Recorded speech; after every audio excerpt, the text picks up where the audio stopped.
That was weird. Let's see if it does that again. I don't know. It stopped streaming for some reason. All right. Let's go.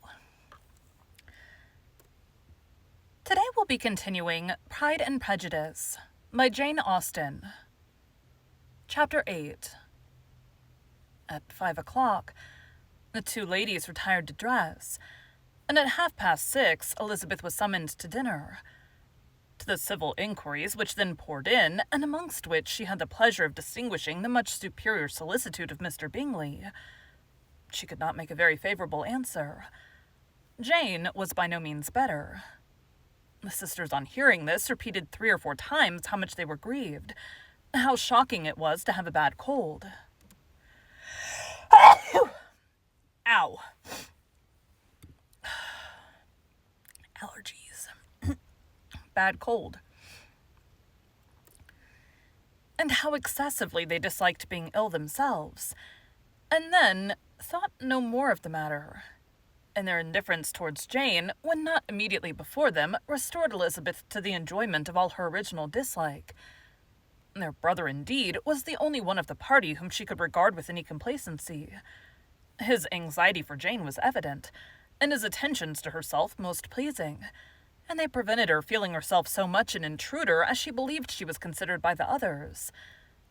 She had very little notice from any but him. Miss Bingley was engrossed by Mr. Darcy, her sisters scarcely less so, and as for Mr. Hurst, by whom Elizabeth sat, he was an indolent man who lived only to eat, drink, and play at cards, who, when he found her prefer a plain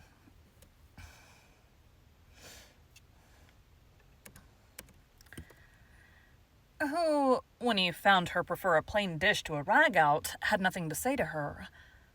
When dinner was over, she returned directly to Jane, and Miss Bingley began abusing her as soon as she was out of the room.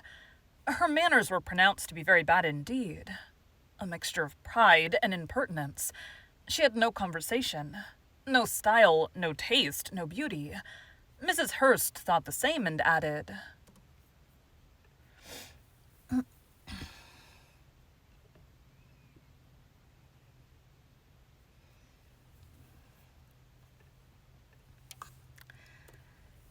"She has nothing, in short, to recommend her but being an excellent walker. I shall never forget her appearance this morning. She really looked almost wild."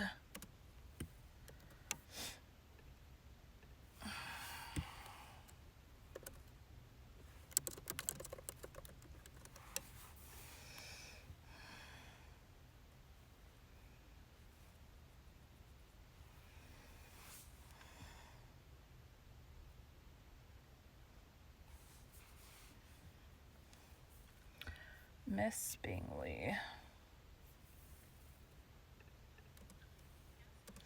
"I can guess." "She did indeed, Louisa. She did indeed, Louisa. I could hardly keep my countenance. Very nonsensical to come at all. Why must she be scampering about the country? Because her sister has a cold. Her hair so untidy, so blowsy. Yes, and her petticoat. I hope you saw her petticoat, 6 inches deep in mud. I am absolutely.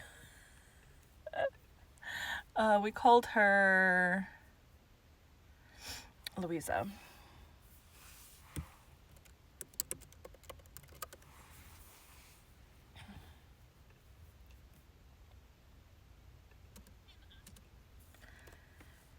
I am absolutely, I don't know where I am on the page. In mud. I am absolutely certain, and the gown which had been let down to hide it not doing its office. Your picture may be very exact, Louisa, said Bingley, but this was all lost upon me.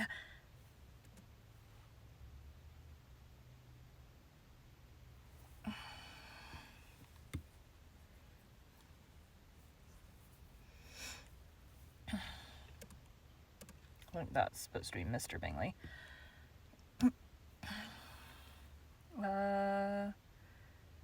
Mr. Bingley. Come, Darcy. "Your picture may be very exact, Louisa," said Bingley, "but this was all lost upon me. I thought Miss Elizabeth Bennet looked remarkably well when she came into the room this morning. Her dirty petticoat quite escaped my notice."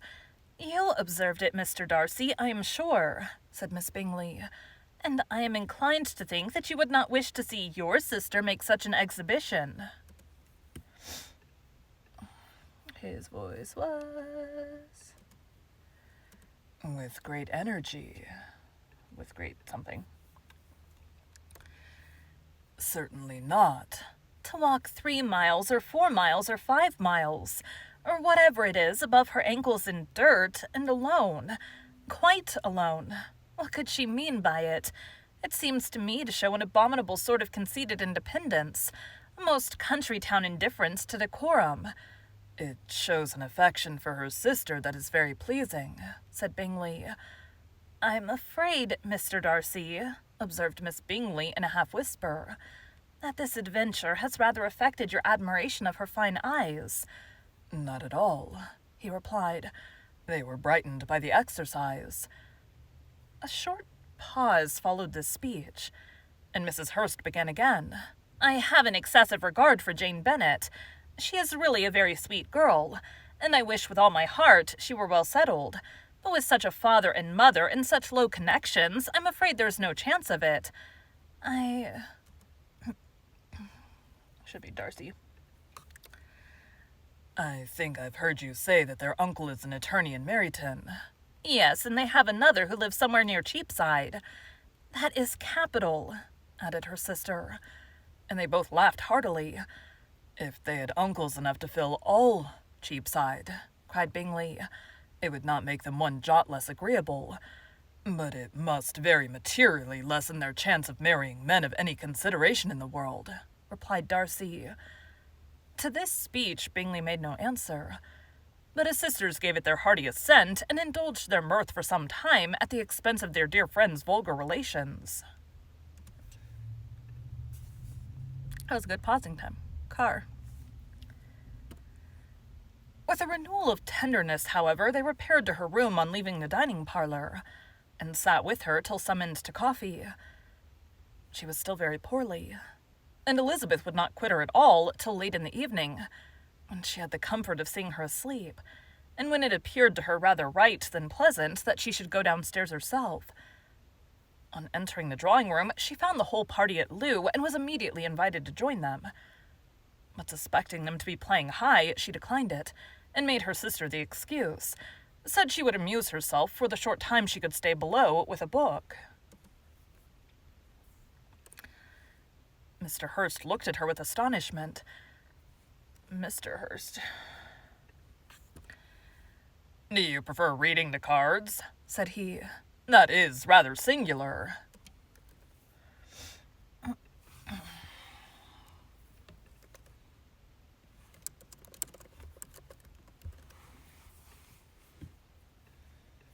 Singular. "Miss Eliza Bennet," said Miss Bingley, "despises cards. She is a great reader, and has no pleasure in anything else." "I deserve neither such praise nor such censure," cried Elizabeth. "I am not a great reader, and I have pleasure in many things." "In nursing your sister, I am sure you have pleasure," said Bingley, "and I hope it will soon be increased by seeing her quite well." Elizabeth thanked him from her heart, and then walked towards a table where a few books were lying. He immediately offered to fetch her others, all that his library afforded. "And I wish my collection were larger for your benefit and my own credit. But I am an idle fellow, and though I have not many, I have more than I ever looked into." Elizabeth assured him that she could suit herself perfectly with those in the room. "I am astonished," said Miss Bingley, "that my father should have left so small a collection of books. What a delightful library you have at Pemberley, Mr. Darcy." "It ought to be good," he replied. "It has been the work of many generations." "And then you have added so much to it yourself. You are always buying books." "I cannot comprehend the neglect of a family library in such days as these." "Neglect? I am sure you neglect nothing that can add to the beauties of that noble place. Charles, when you build your house, I wish it may be half as delightful as Pemberley. I wish it may. But I would really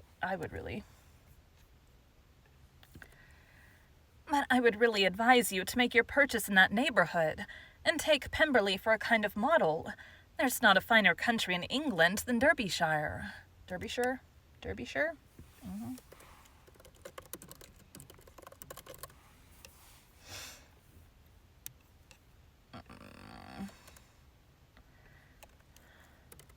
Keep misspelling it. I said R-E, please.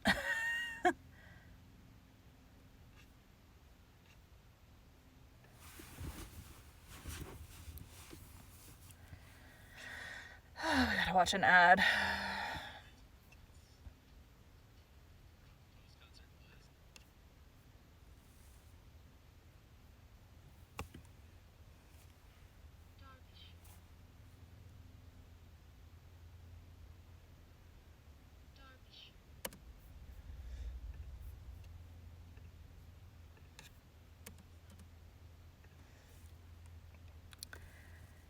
There's not a finer county. The word is county. There's not a finer county in England than Derbyshire. With all my heart, I will buy Pemberley itself if Darcy will sell it. I am talking of possibilities, Charles.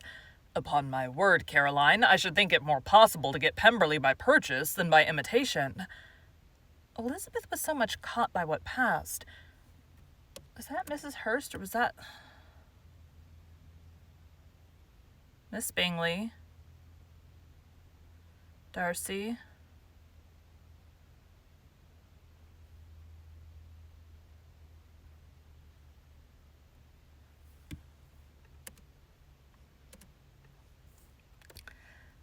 Elizabeth was so much caught by what passed as to leave her very little attention for her book, and soon, laying it wholly aside, she drew near the card table, and stationed herself between Mr. Bingley and his eldest sister to observe the game.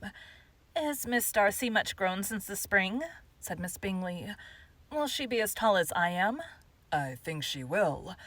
She is now about Miss Elizabeth Bennet's height, or rather taller. How I long to see her again! I never met with anybody who delighted me so much. Such a countenance, such manners, and so extremely accomplished for her age. Her performance on the pianoforte is exquisite."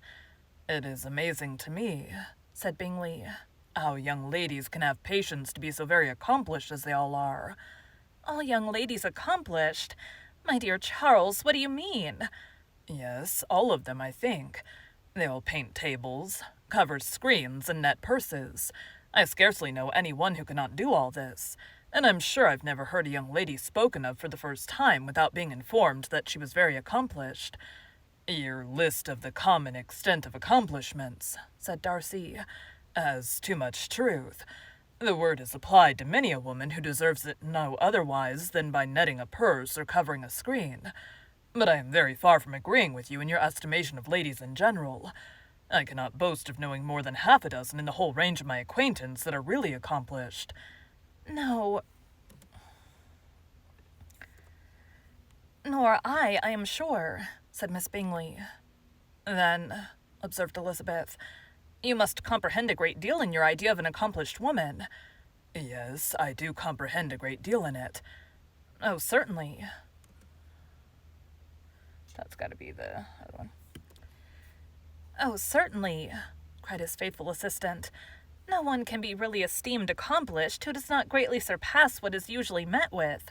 A woman must have a thorough knowledge of music, singing, drawing, dancing, and the modern languages to deserve the word. And besides all this, she must possess a certain something in her air and manner of walking, the tone of her voice, her address and expressions, or the word will be but half deserved." "All this she must possess," added Darcy, "and to all she must yet add something more substantial in the improvement of her mind by extensive reading." "I'm no longer surprised at your knowing only 6 accomplished women. I rather wonder now at your knowing any." "Are you so severe upon your own sex as to doubt the possibility of all this?" "I never saw such a woman. I never saw such capacity and taste and application and elegance as you describe united." Mrs. Hurst and Miss Bingley both cried out against the injustice of her implied doubt, and were both protesting that they knew many women who answered this description, when Mr. Hurst called them to order with bitter complaints of their inattention to what was going forward. As all conversation was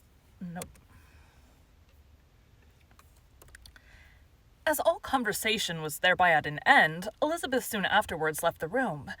"Eliza Bennet," said Miss Bingley when the door was closed on her, "is one of those young ladies who seek to recommend themselves to the other sex by undervaluing their own, and with many men, I dare say, it succeeds. But in my opinion it is a paltry device, a very mean art." "Undoubtedly," replied Darcy, to whom this remark was chiefly addressed. "There is a meanness in all the arts which ladies sometimes condescend to employ for captivation. Whatever bears affinity to cunning is despicable."